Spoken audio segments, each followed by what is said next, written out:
ಹರೇ ಶ್ರೀನಿವಾಸ. ಎಲ್ಲ ಅಧ್ಯಾತ್ಮ ಬಂಧುಗಳಿಗೆ ನನ್ನ ನಮಸ್ಕಾರ. ಎಲ್ಲರಿಗೂ ಕೂಡ ಹೊಸ ಸಂವತ್ಸರದ ಹಾರ್ದಿಕ ಶುಭಾಶಯಗಳು. ಈ ಬರ್ತಕ್ಕಂಥ ಪರಾಭವ ನಾಮ ಸಂವತ್ಸರದಲ್ಲಿ ನಾವು ಭಗವಂತನನ್ನು ಹೇಗೆ ಆರಾಧಿಸಬೇಕು, ಯಾವ ರೂಪಗಳನ್ನು ನಾವು ನಿತ್ಯ ಚಿಂತನೆ ಮಾಡಬೇಕು ಅನ್ನೋದನ್ನು ಈ ದಿನ ನೋಡೋಣ. ಈ ದಿನ ನಾನು ಇದನ್ನು ರಂಗೋಲಿಯ ರೂಪದಲ್ಲಿ ಹೇಗೆ ಚಿಂತನೆ ಮಾಡಬೇಕು ಪ್ರತಿನಿತ್ಯದಲ್ಲಿ ಅನ್ನೋದನ್ನು ತೋರಿಸಿ ಕೊಡ್ತೇನೆ. ಇದಕ್ಕೆ ಪಂಚಭಗವದ್ ರೂಪ ವಿವುಹ ಅಂತ ಹೇಳಿ ಕರೀತಾರೆ. ಇದರಲ್ಲಿ 5 ಭಗವಂತನ ರೂಪಗಳು: ಅನಿರುದ್ಧ, ಪ್ರದ್ಯುಮ್ನ, ಸಂಕರ್ಷಣ, ವಾಸುದೇವ, ನಾರಾಯಣ.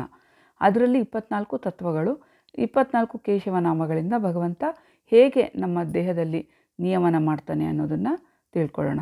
ಬ್ರಹ್ಮಾಂಡದಲ್ಲಿ ಇರ್ತಕ್ಕಂಥದ್ದು ನಮ್ಮ ಪಿಂಡಾಂಡದಲ್ಲಿ ಇದೆ, ಅಂದರೆ ನಮ್ಮ ದೇಹದಲ್ಲೂ ಕೂಡ ಎಲ್ಲವೂ ಇದೆ. ಇದನ್ನು ಪ್ರತಿನಿತ್ಯ ಚಿಂತನೆ ಮಾಡೋದ್ರಿಂದ ಆರೋಗ್ಯ ಮತ್ತು ಸಂಪತ್ತು ಅಭಿವೃದ್ಧಿ ಆಗತ್ತೆ. ಇದನ್ನು ಹೇಗೆ ಹಾಕಬೇಕು ಅನ್ನೋದನ್ನು ನೋಡೋಣ. ಒಂದು ಷಟ್ಕೋಣ ಮಂಡಲವನ್ನು ಬರ್ಕೊಳ್ಬೇಕು. ಇದರ ಸುತ್ತಲೂ ಕೂಡ ನಾವು 12 ಚುಕ್ಕೆಗಳನ್ನು ಇಟ್ಕೊಳ್ಬೇಕು. ಮೊದಲು 12 ಚುಕ್ಕೆಗಳನ್ನು ಇಟ್ಟ ನಂತರ ಮತ್ತು ಆ 12 ಚುಕ್ಕೆಗಳ ಮಧ್ಯದಲ್ಲಿ ಇನ್ನೂ 12 ಚುಕ್ಕೆಗಳನ್ನು ಇಟ್ಕೊಳ್ಬೇಕು. ಈ ರೀತಿಯಾಗಿ ಇಟ್ಕೊಳ್ಳೋದ್ರಿಂದ ನಮಗೆ 24 ಚುಕ್ಕೆಗಳು ಬರುತ್ತೆ. ಈ 5 ಚುಕ್ಕೆಗಳನ್ನು ಇಟ್ಕೊಳ್ಳುವಾಗ ನಾವು ಅನಿರುದ್ಧ, ಪ್ರದ್ಯುಮ್ನ, ಸಂಕರ್ಷಣ, ವಾಸುದೇವ, ನಾರಾಯಣ ಈ ರೀತಿಯಾಗಿ ನಾವು ಹೇಳಿಕೊಂಡು ಚುಕ್ಕೆಗಳನ್ನು ಇಟ್ಕೊಳ್ಬೇಕು. ಅಲ್ಲಿ 5 ಭಗವದ್ ರೂಪಗಳು ಇದೆ. ಈ 5 ಭಗವದ್ ರೂಪಗಳು ಕೂಡ ಜಗತ್ತನ್ನು ನಿಯಮನ ಮಾಡ್ತಕ್ಕಂಥ ರೂಪಗಳು. ಈ 5 ರೂಪಗಳಿಂದಲೇ ಜಗತ್ತಿನ ಎಲ್ಲ ಕಾರ್ಯಗಳು ಭಗವಂತ ಅದನ್ನು ನಡೆಸ್ತಿದ್ದಾನೆ. ಹಾಗಾಗಿ ನಾವು ಪ್ರತಿನಿತ್ಯದಲ್ಲೂ ಈ 5 ರೂಪಗಳನ್ನು ಚಿಂತನೆ ಮಾಡಿದ್ರೆ ನಮಗೆ ಯಾವುದೇ ರೀತಿಯಾದಂತಹ ರೋಗಗಳು ಮತ್ತು ದಾರಿದ್ರ್ಯಗಳು ಏನೂ ಬರೋದಿಲ್ಲ. ಏಕೆಂದರೆ ನಮ್ಮ ತತ್ವಾಭಿಮಾನಿ ದೇವತೆಗಳೆಲ್ಲ ಇದರಲ್ಲಿ ನೆಲೆಸಿರ್ತಾರೆ. ಅಂದರೆ ಭಗವಂತ ಅವರಲ್ಲಿ ನಿಂತು ಎಲ್ಲವನ್ನ ಮಾಡಿಸ್ತಾನೆ. ಈ ಚುಕ್ಕೆಗಳ ಮಧ್ಯದಲ್ಲಿ ಈಗೇನು 12 ಇಟ್ಟಿದ್ದೀವಿ, ಇದರ ಮಧ್ಯದಲ್ಲಿ ಮತ್ತೆ ನಾವು 5 ಚುಕ್ಕೆಗಳನ್ನು ಇಟ್ಕೊಳ್ಬೇಕು. ಈ ರೀತಿ ಇಟ್ಟಾಗ ನಮಗೆ ಸುಲಭ ಆಗುತ್ತೆ ಇಡಲಿಕ್ಕೆ. ಒಂದೇ ಸಾರಿ ಇಡಬಹುದು, ಆದರೆ ಹೀಗೆ ಮಾಡೋದ್ರಿಂದ ನಮಗೆ ಕರೆಕ್ಟಾಗಿ 24 ಅಂತ ಹೇಳಿ ಲೆಕ್ಕ ಸಿಗತ್ತೆ. ಮತ್ತು ನಾವು ಈ ಚುಕ್ಕೆಗಳನ್ನು ಇಡಬೇಕಾದ್ರೂ ಕೂಡ ಅನಿರುದ್ಧ, ಪ್ರದ್ಯುಮ್ನ, ಸಂಕರ್ಷಣ, ವಾಸುದೇವ, ನಾರಾಯಣ ಈ ರೀತಿಯಾಗಿ ಹೇಳಿಕೊಂಡ್ರೆ ನಾವು ಚುಕ್ಕೆಗಳನ್ನು ಇಟ್ಕೊಳ್ಬೇಕು. ನಮ್ಮ ದೇಹದಲ್ಲಿ 24 ತತ್ವಗಳು ಮತ್ತು 25ನೇ ತತ್ವ ಭಗವಂತ, ಮಧ್ಯದಲ್ಲಿ ನಾರಾಯಣ ರೂಪಿ ಮೂಲ ರೂಪ ಭಗವಂತ ಇರ್ತಾನೆ. ಇನ್ನು 24 ತತ್ವಗಳು ಪಂಚಜ್ಞಾನೇಂದ್ರಿಯಗಳು, ಪಂಚಕರ್ಮೇಂದ್ರಿಯಗಳು, ಪಂಚ ತನ್ಮಾತ್ರೆಗಳು, ಪಂಚಕೋಶಗಳು ಮತ್ತು ಪಂಚಪ್ರಾಣಗಳು ಈ ರೀತಿಯಾಗಿ ಇರ್ತಾರೆ. ಈ ಎಲ್ಲ ಪಂಚರೂಪಗಳನ್ನು ಅಂದರೆ ಆ ತತ್ವಗಳನ್ನು ನಿಯಮನ ಮಾಡಲಿಕ್ಕೆ ತತ್ವಾಭಿಮಾನಿ ದೇವತೆಗಳು ಇರ್ತಾರೆ. ಮತ್ತು ನಾವಿಲ್ಲಿ ಅಕ್ಷಯ ಪತ್ರೆಗೆ ಹಾಕ್ಕೊಳ್ತೀವಲ್ಲ, ಅದೇ ರೀತಿಯಾಗಿ 5 ಎಳೆಗಳನ್ನು ಎಳ್ಕೊಳ್ಬೇಕು, ಗೆರೆಗಳನ್ನು. ಈ 5 ಗೆರೆಗಳನ್ನು ನಾವು ಹಾಕ್ಕೊಳ್ಳುವಾಗಲೂ ಕೂಡ ನಾವು ಅನಿರುದ್ಧ, ಪ್ರದ್ಯುಮ್ನ, ಸಂಕರ್ಷಣ, ವಾಸುದೇವ, ನಾರಾಯಣ ಹೀಗೆ ಕ್ರಮವಾಗಿ ಹೇಳ್ಕೊಳ್ಬೇಕು. ಈ 5 ರೂಪಗಳ ಚಿಂತನೆ ನಮಗೆ ಸದಾ ಇರಬೇಕು. ಸುತ್ತಲೂ ನಾವು ಈ ರೀತಿ 5 ಗೆರೆಗಳನ್ನು ಹೇಳ್ಕೊಳ್ಳೋಣ. ನಾವು ಅಕ್ಷಯ ಪಾತ್ರೆಗೆ ಹಾಕ್ಕೊಂಡಂಗೆ ಹಾಕ್ಕೊಳ್ಬೇಕು. ಅಲ್ಲಿ 8 ಇರುತ್ತೆ, ಇಲ್ಲಿ ನಮಗೆ 24 ಬರ್ತಾ ಇದೆ. ಈ 24 ತತ್ವಗಳಲ್ಲಿ ಇರ್ತಕ್ಕಂಥ ದೇವತೆಗಳು, ಆ ದೇವತೆಗಳನ್ನು ನಿಯಮನ ಮಾಡ್ತಕ್ಕಂಥ ಕೇಶವಾದಿ 24 ರೂಪಗಳು ಮತ್ತು ಅವುಗಳಲ್ಲಿ 5 ರೂಪಗಳು. ಒಂದೊಂದು ರೂಪದಲ್ಲೂ 5 ರೂಪಗಳಿಂದ ಭಗವಂತ ನಿಯಮನ ಮಾಡ್ತಿರ್ತಾನೆ. ನಾವು ಈ ರೀತಿಯಾಗಿ ಗೆರೆಗಳಿಂದ ಮೊದಲನೇ ಚುಕ್ಕೆಗೆ ತಗೊಳ್ಬೇಕು.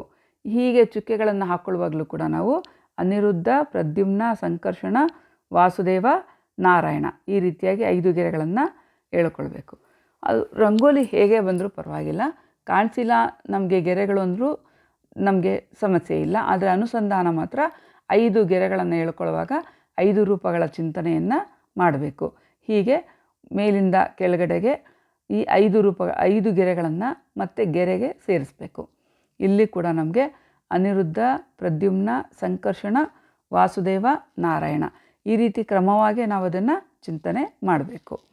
ಪ್ರತಿನಿತ್ಯ ಮಾಡ್ತಾಯಿದ್ರೆ ನಮಗದು ಬಂದ್ಬಿಡತ್ತೆ.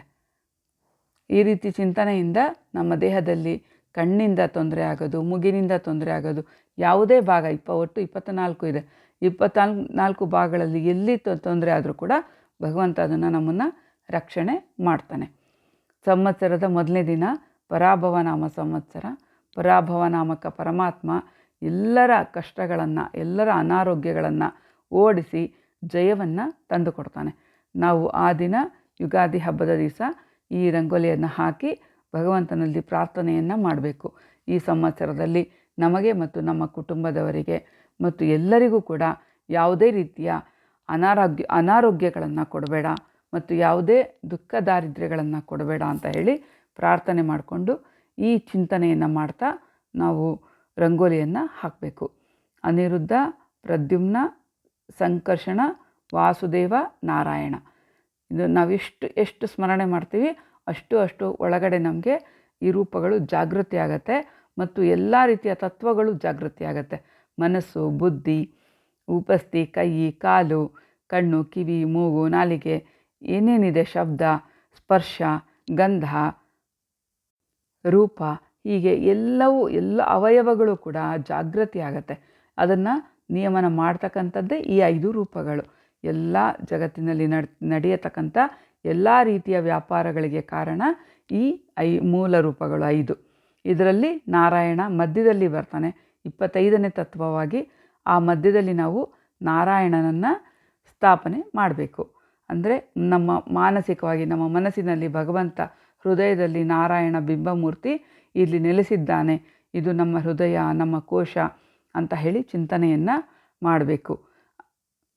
ಹೀಗೆ ಇಲ್ಲಿ 24 ನಮಗೆ ಪೂರ್ಣವಾಗಿ ಬರುತ್ತೆ. 24 ಕೇಶವಾದಿ ರೂಪಗಳನ್ನು ಚಿಂತನೆ ಮಾಡಬೇಕು. ಕೇಶವಾಯ ನಮಃ, ಮಾಧವಾಯ ನಮಃ, ಗೋವಿಂದಾಯ ನಮಃ, ವಿಷ್ಣುವೇ ನಮಃ, ಮಧುಸೂದನಾಯ ನಮಃ. ಹೀಗೆ 24 ರೂಪಗಳನ್ನು ಚಿಂತನೆ ಮಾಡಿ ಮಧ್ಯದಲ್ಲಿ ನಾರಾಯಣನನ್ನು ಕೂಡಿಸ್ಬೇಕು. ಮತ್ತು ಚೈತ್ರ ಮಾಸಕ್ಕೆ ನಿಯಾಮಕ, ಮಾಸ ನಿಯಾಮಕ ಪದ್ಮಿನಿ ವಿಷ್ಣು. ಪದ್ಮಿನಿ ವಿಷ್ಣುವಿನ ಕಮಲ ಮತ್ತು ಶಂಖ ಮತ್ತು ಚಕ್ರ, ನಂತರ ಗದೆ, ಈ ರೀತಿಯಾಗಿ ನಾವು ಭಗವಂತನ ವಿಷ್ಣುವಿನ ಆಯುಧಗಳನ್ನು ಪ್ರತಿನಿತ್ಯದಲ್ಲೂ ಬರ್ಕೊಳ್ಬೇಕು. ನಿಯಾಮಕನಾಗಿ ನಮ್ಮನ್ನು ಕಾಪಾಡ್ತಿದ್ದೇನೆ ಅಂತ ಹೇಳಿ ಮಧ್ಯದಲ್ಲಿ ನಾವು ನಾರಾಯಣನನ್ನು ಚಿಂತನೆ ಮಾಡಬೇಕು. ಶ್ರೀಂ ಗೃಣೀಹಿ ಸೂರ್ಯ ಆದಿತ್ಯಾಯ ನಮಃ ಅಂತ ಹೇಳಿ ನಾವು ಮಧ್ಯದಲ್ಲಿರ್ತಕ್ಕಂಥ ದೇವರಿಗೆ ಪೂಜೆಯನ್ನು ಮಾಡಬೇಕು. ಇದರಿಂದ ನಮ್ಮ ಆರೋಗ್ಯ ಮತ್ತು ಸಂಪತ್ತು ಅಭಿವೃದ್ಧಿಯಾಗತ್ತೆ. ವಿಶೇಷವಾಗಿ ನಾವು ನಾರಾಯಣನನ್ನು, ಲಕ್ಷ್ಮೀನಾರಾಯಣರನ್ನು ಚಿಂತನೆ ಮಾಡಿದಾಗ ನಮಗೆ ಮನೆಯಲ್ಲಿ ಎಲ್ಲ ರೀತಿಯ ಧನ ಧಾನ್ಯ ಅಭಿವೃದ್ಧಿ, ದಂಪತ್ತು ಮಕ್ಕಳು ಎಲ್ಲ ರೀತಿಯ ಅಭಿವೃದ್ಧಿ ಭಗವಂತ ವಿಶೇಷವಾಗಿ ನಮಗೆ ಕೊಡ್ತಾನೆ. ಹೀಗೆ ಚಿಂತನೆಯನ್ನು ಮಾಡಿ ನಾವು ಎಲ್ಲವೂ ಅವನ ಅಧೀನ ಅಂತ ಅವನಿಗೆ ಶರಣಾಗತಿಯಾಗಿ ಪ್ರಾರ್ಥನೆಯನ್ನು ಮಾಡಿದಾಗ ನಮಗೆ ಎಲ್ಲ ರೀತಿಯ ಸುಖಗಳನ್ನು, ಅನುಕೂಲಗಳನ್ನು ನಮಗೆ ಮಾಡಿಕೊಡ್ತಾನೆ. ಯಾವುದೇ ನಮ್ಮ ಕೈ ತಪ್ಪಿ ಹೋಗಿದೆ, ನಮಗೆ ಸಿಗುತ್ತಿಲ್ಲ ಅಂತ ಕೂಡ ಇದ್ರೂ ಅದು ನಮಗೆ ಬರೋ ಹಾಗೆ ಮಾಡ್ತಾನೆ. ಕೆಲಸ ಇರಬಹುದು ಅಥವಾ ಏನು ವಸ್ತುಗಳಿರಬಹುದು, ಸಂತಾನ ಇರಬಹುದು, ಮದುವೆ ಇರಬಹುದು, ಪ್ರತಿಯೊಂದು ನಮ್ಗೆ ಅದನ್ನು ದೇವರು ಕರುಣಿಸಿ ಕೊಡ್ತಾನೆ. ನಮ್ಮ ದೇಹದಲ್ಲಿರ್ತಕ್ಕಂಥ ಭಗವದ್ ರೂಪಗಳ ಚಿಂತನೆಯನ್ನು ನಮಗೆ ಜಾಗೃತಿ ಮಾಡ್ತಾನೆ. ನಮಗೆ ಎಷ್ಟೆಷ್ಟು ಅದು ಜಾಗೃತಿ ಆಗುತ್ತೋ ಅಷ್ಟು ನಮಗೆ ಸಾಧನೆ ಅಭಿವೃದ್ಧಿ ಆಗುತ್ತೆ ಮತ್ತು ನಮ್ಮಲ್ಲಿರ್ತಕ್ಕಂಥ ಅರಿಷಡ್ವರ್ಗಗಳು ನಾಶ ಆಗುತ್ತೆ. ಈ ವಿಶೇಷವಾಗಿ ಪರಾಭವ ನಾಮ ಸಂವತ್ಸರದಲ್ಲಿ ಒಳ್ಳೆ ಸಂವತ್ಸರ ಇದು. ಪರಾಭವ ಅಂತಕ್ಕಂಥ ಭಗವಂತ ನಮಗೆ ಎಲ್ಲ ಕೆಟ್ಟದ್ದನ್ನು ಪರಾಭವಗೊಳಿಸಿ ವಿಜಯವನ್ನು ಕೊಡಲಿ ಅಂತ ಹೇಳಿ ಪ್ರಾರ್ಥನೆಯನ್ನು ಮಾಡಿ ಹಬ್ಬದ ದಿವಸ ಈ ರಂಗೋಲಿಯನ್ನು ಹಾಕಿ ತುಂಬ ಸಮಯ ಏನು ತಗೊಳ್ಳೋದಿಲ್ಲ. ಆದರೆ ನಮಗೆ ಗೆರೆ ಎಳೆಯೋದೊಂದೇ ಕೆಲಸ ಇರುತ್ತೆ. ಆ ಗೆರೆ ಎಳಿತಕ್ಕಂಥ ಸಮಯದಲ್ಲಿ ಭಗವಂತನ ಚಿಂತನೆ ವಿಶೇಷವಾಗಿ ಬಂದಾಗ, 5 ರೂಪಗಳ ಚಿಂತನೆ ಬಂದಾಗ ಅದು ನಮಗೆ ಪೂರ್ಣ ತೃಪ್ತಿಯನ್ನು ಕೊಡುತ್ತೆ. ರಂಗೋಲಿ ಹಾಕಿದ್ದಕ್ಕೂ ನಮಗೆ ಏನೋ ಒಂದು ಧನ್ಯತಾ ಭಾವ ಬರುತ್ತೆ. ಮನೆಯಲ್ಲಿ ಸಕಾರಾತ್ಮಕ ವಾತಾವರಣ ಬರುತ್ತೆ ಮತ್ತು ಸುಖ ಸಮೃದ್ಧಿಯಾಗಿ ಭಗವಂತ ನಮಗೆ ಅದನ್ನು ಅನುಗ್ರಹಿಸ್ತಾನೆ. ಲಕ್ಷ್ಮೀ ಸಮೇತವಾಗಿ ಎಲ್ಲ ದೇವತೆಗಳ, ತತ್ವಾಭಿಮಾನಿ ದೇವತೆಗಳ ಸಮೇತವಾಗಿ ನಮಗೆ ಅನುಗ್ರಹವನ್ನು ಮಾಡ್ತಾನೆ. ನಮೋ ತಾತ್ವಿಕ ದೇವಾಯ ವಿಷ್ಣು ಭಕ್ತಿ ಪರಾಯಣ ಧರ್ಮ ಮಾರ್ಗೇ ಪ್ರೇರೆಯಂತು ಭವಂತು ಸರ್ವ ಏವ ಹಿ ಅಂತ ಹೇಳಿ ತತ್ವಾಭಿಮಾನಿ ದೇವತೆಗಳನ್ನು ಪ್ರಾರ್ಥನೆ ಮಾಡಿ ನಮ್ಮ ಈ ಹೊಸ ಸಂವತ್ಸರವನ್ನು ಸುಖವಾಗಿ, ಆನಂದವಾಗಿ, ಸಮೃದ್ಧಿಯಾಗಿ ಇರುವಂತೆ, ನೆಮ್ಮದಿಯಾಗಿ ಇರುವಂತೆ ಎಲ್ಲರೂ ಭಗವಂತನನ್ನು ಪ್ರಾರ್ಥಿಸೋಣ. ಎಲ್ಲರಿಗೂ ಒಳ್ಳೆಯದಾಗಲಿ. ಎಲ್ಲರಿಗೂ ಹೊಸ ಸಂವತ್ಸರ ಶುಭವನ್ನು ತರಲಿ. ಎಲ್ಲರಿಗೂ ಹೊಸ ವರ್ಷದ ಹಾರ್ದಿಕ ಶುಭಾಶಯಗಳು. ಹರೇ ಶ್ರೀನಿವಾಸ. ಶ್ರೀ ಕೃಷ್ಣಾರ್ಪಣ ಮಸ್ತು. ಶ್ರೀ ಮಧ್ವೇಶಾರ್ಪಣ ಮಸ್ತು.